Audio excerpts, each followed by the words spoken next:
Today, we're diving deep into the past, way back to ancient China, to uncover the secrets of one of its first great superpowers, the Shang Dynasty. They were total pioneers in technology, writing, and culture, and trust me, their influence is still around in ways you might not expect. So let's kick things off with a big question to keep in the back of your mind. How on earth could a society from over 3,500 years ago have anything to do with our world today? Well, you're about to find out, and the answer is pretty cool. All right, so to really get the Shang, we have to start at the beginning. And like a lot of great early civilizations, their story kicks off right on the banks of a river.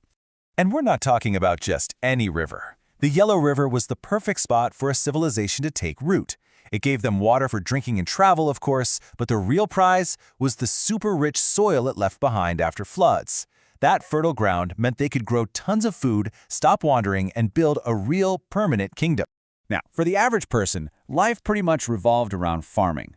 Most people lived in these small villages with houses made of timber and mud. And for protection, they built these massive walls by packing down layers and layers of earth, a really simple but surprisingly effective way to stay safe.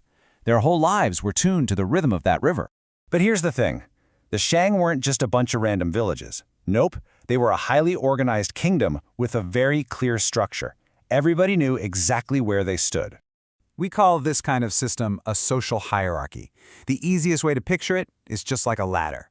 The higher you are on the ladder, the more power and wealth you have. And back then, trying to climb to a different rung was, well, pretty much impossible. This kept society stable, but it also meant your place in life was basically set from birth. So, let's take a look at this ladder. Right at the very top, you have the king. He's the one in charge of everything. Just below him are the nobles, who helped run the kingdom and lead the armies. Then you've got priest-scholars, who were in charge of records and religious ceremonies, followed by the skilled artisans who made all the amazing stuff. The biggest group by far, though, was the farmers. They were the engine of the whole society. And right at the bottom, you had slaves, who were usually people captured in battle. And the king's role was really unique. He wasn't just a political leader, you see. He was seen as the main connection, the bridge, between the world of the living and the world of the spirits. People believed that good harvests and victories in battle all depended on him being able to communicate with the gods and the ancestors.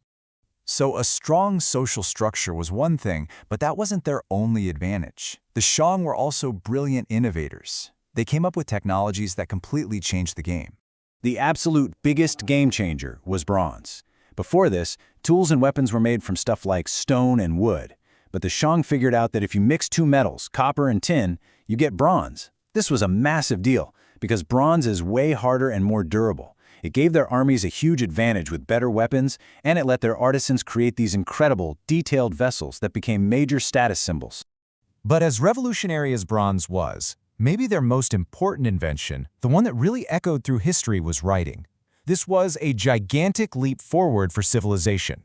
Think about it. Their writing system used characters that stood for whole words or ideas. Suddenly, the government could do things that were just impossible before, like keeping accurate tax records, writing down their history, and sending orders across their entire kingdom. And since it was so complex, only a small group of elite scribes could actually read and write, which gave them an incredible amount of power. And here it is, the direct connection to our world.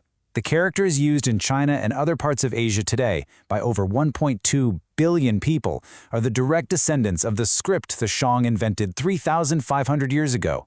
Their invention is still very, very much alive. Okay, so we've seen their tech, but what about what they believed?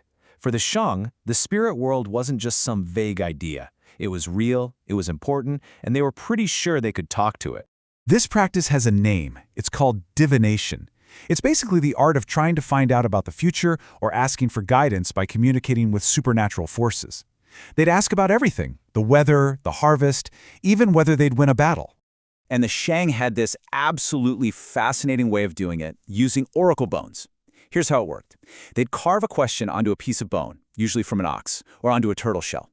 Then a priest would take a red-hot metal rod and press it to the bone until it cracked. The king or a priest would then read the pattern of those cracks to figure out the ancestor's answer. It was their hotline to the spirit world. So, the Shang Dynasty ruled for centuries, building this powerful and sophisticated civilization. But, as history tells us again and again, no empire lasts forever.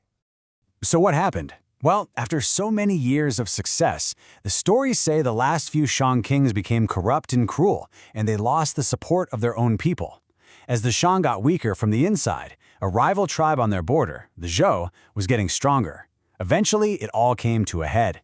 The Zhou army marched on the Shang, beat them in a huge battle, and started their own dynasty. But here's the key. Even though the Shang rulers were gone, their incredible culture was here to stay.